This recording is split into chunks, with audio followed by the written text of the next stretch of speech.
Dans la vie, il y aura toujours des gens plus forts que les autres. Il y aura toujours des gens qui sont physiquement, mentalement, psychologiquement préparés à la guerre, plus que les autres. Dans la vie, on a vu, nous tous d'ailleurs, passant par des écoles et des formations, qu'il y a toujours des gens qui sont ce qu'on appelle en anglais des bullies, des provocateurs, des gens qui veulent dominer sur les autres. Moi, j'ai vécu personnellement cela à l'école. Un monsieur qui forçait à tout le monde d'emmener des sandwichs et des fromages, parce que lui ne voulait pas emmener. Enfin, peut-être que sa famille était en incapacité de le faire. Toi, demain, tu m'emmènes du fromage. Toi, tu m'emmènes des saucisses. Si vous ne le faites pas, vous avez un sérieux problème avec lui. Et il était tellement influent qu'il suffisait qu'il dise à qui que ce soit de ne plus t'adresser la parole et personne ne te parlera. Parce que la personne qui oserait t'adresser la parole deviendrait immédiatement son ennemi, parce qu'il aurait franchi les barrières. Est-ce la situation que nous voyons aujourd'hui sur le plan géopolitique? Donald Trump vient de déployer des sous-marins nucléaires américains à côté de la Russie. C'est une déclaration de guerre ou presque. En tout cas, si ce n'est pas une déclaration de guerre, c'est un message très fort. Le 1er août 2025, Donald Trump a annoncé lui-même avoir ordonné le repositionnement de 2 sous-marins nucléaires américains dans les régions appropriées, dit-il. Il a renvoyé des sous-marins nucléaires américains dans les régions appropriées, c'est-à-dire à côté de la Russie. Ok? Qu'est-ce qui se passe? Donald Trump et Medvedev, ça ne fonctionne pas. Ça ne marche pas du tout. Trump est le genre de personne munie d'une confiance en soi excessive, si ça peut se dire.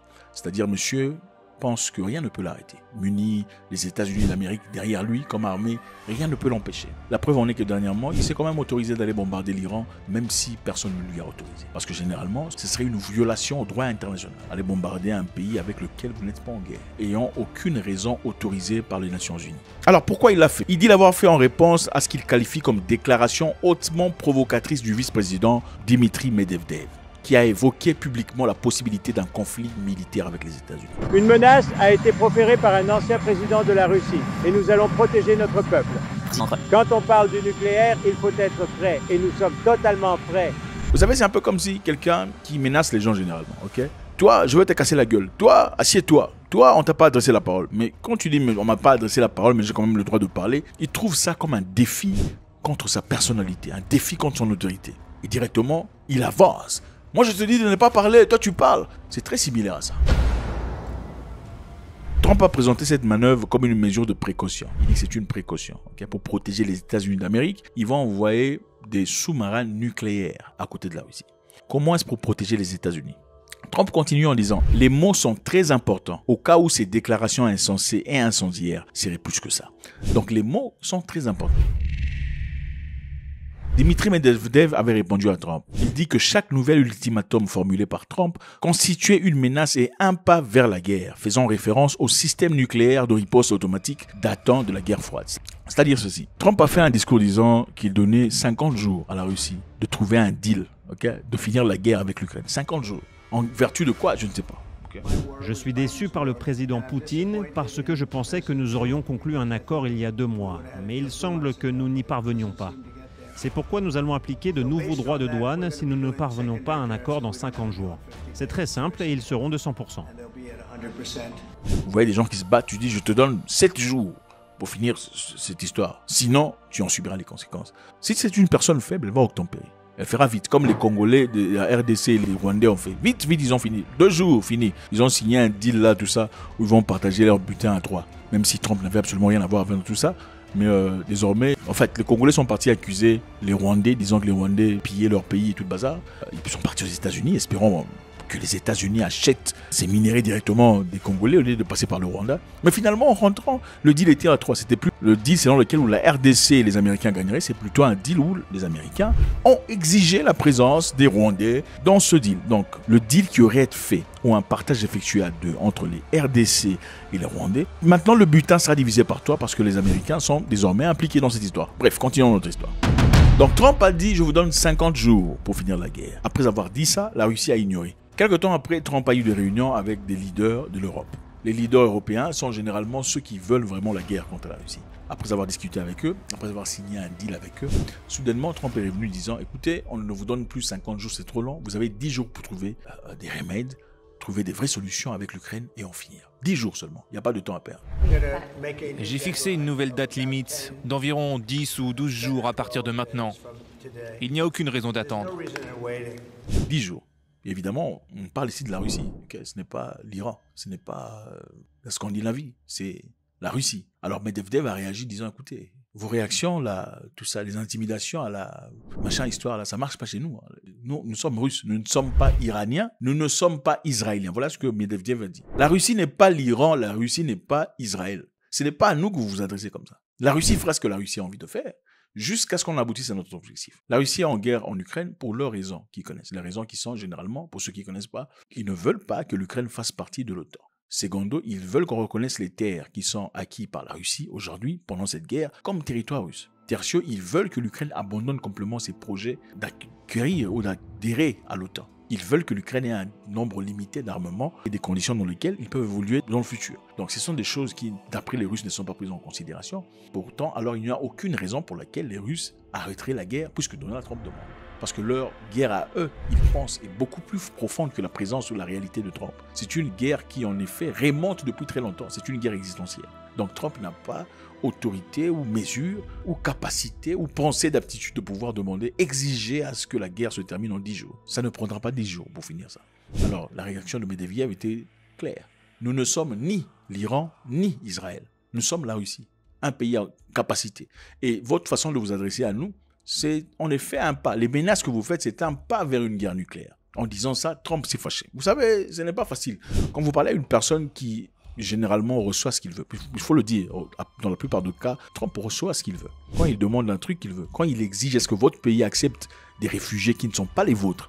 Vous acceptez, sinon vous en subissez les conséquences. Dans le cas du Soudan du Sud, par exemple, où on a ramené des Soudanais illégaux aux États-Unis et parmi eux un Congolais. Pendant que le Soudan voulait ramener le Congolais aux États-Unis, les États-Unis ont dit, si vous osez faire ça, nous annulerons tous les visas des citoyens soudanais, même ceux qui l'ont acquis de manière légale aux États-Unis. Ils l'ont fait. Ils ont annulé tous les visas des Sud-Soudanais. Pourquoi? Parce que le Soudan a refusé d'accepter un Congolais qui n'est pas Soudanais. Et en acceptant cela, le Soudan du Sud espérait à ce que Trump renverse la vapeur. Ils n'ont pas fait ça. Ils ont dit, on va vous garder comme ça jusqu'à ce qu'on verra que vous coopérez réellement avec nous. Que vous ne refusez personne. Alors là, on va vérifier. On verra dans le futur s'il faut rétablir cette histoire.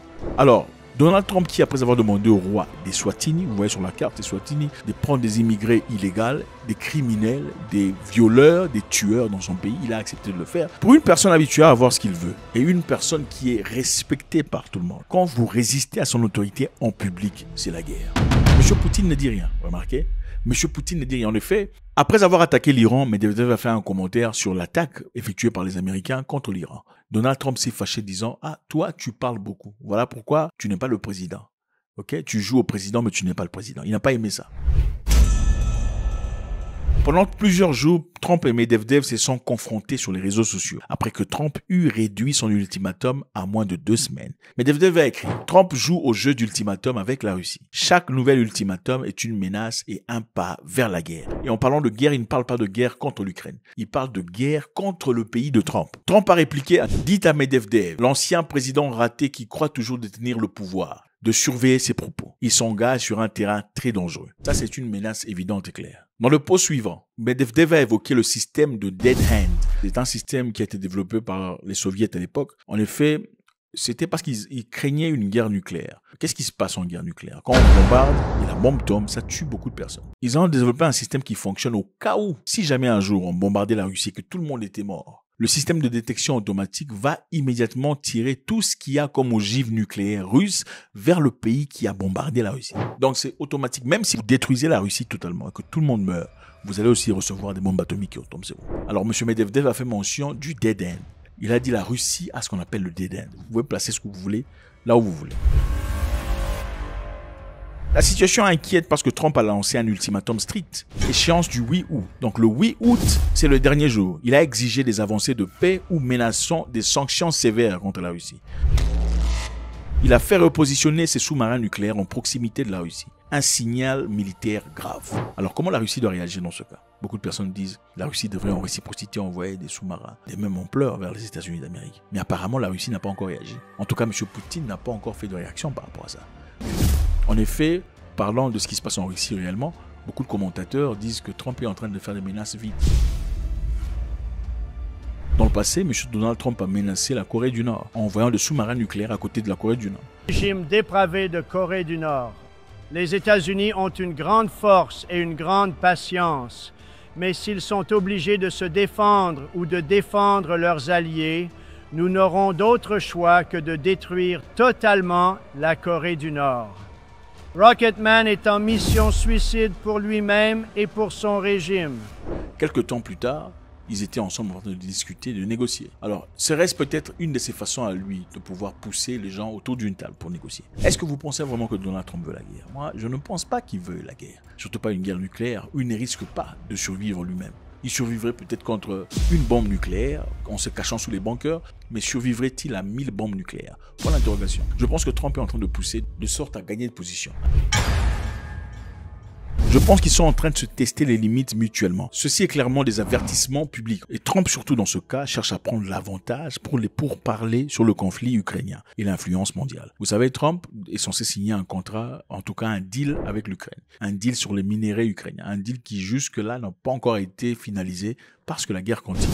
Le risque est réel, une erreur de jugement, un incident accidentel ou une escalade soudaine pourrait déclencher une crise bien plus grave. Alors dites-moi, est-ce que Medvedev a bien réagi en repoussant Trump et disant « il ne faut pas nous parler comme si nous étions l'Iran ou Israël » parce que nous ne le sommes pas? Est-ce d'après vous la raison pour laquelle Trump semble irrité? Pensez-vous que M. Trump est irritable à chaque fois qu'il fait face à une opposition résistante? Pensez-vous que le meilleur moyen de trouver de solution avec Trump, c'est de lui parler avec douceur et candance ou de résister fermement comme l'a fait la Chine quand il les a frappés des tarifs internationaux? Pourquoi Vladimir Poutine jusque-là ne réagit pas? Serait-il peut-être derrière les paroles de Medvedev, mais ne voudrait pas montrer sa face? Sinon, pourquoi Medvedev se permettrait de dire des choses aussi inflammatoires, aussi résistantes, si pas défiants, si M. Poutine n'était pas au courant? Faites-moi savoir ce que vous en pensez. Les amis, YouTube nous dit que beaucoup parmi vous suivez la vidéo, mais vous n'êtes pas abonnés. Pourquoi n'êtes-vous pas abonnés? Je vous encourage, s'il vous plaît, de faire un commentaire. Évidemment, ceci n'est pas là où je parle, c'est là où nous réfléchissons tous ensemble. Jetez un commentaire, ça nous permettra de pouvoir évoluer un tout petit peu là où vous vous trouvez dans la réflexion de cette histoire. Nous vous savons très intelligents et nous comptons sur vous. God bless.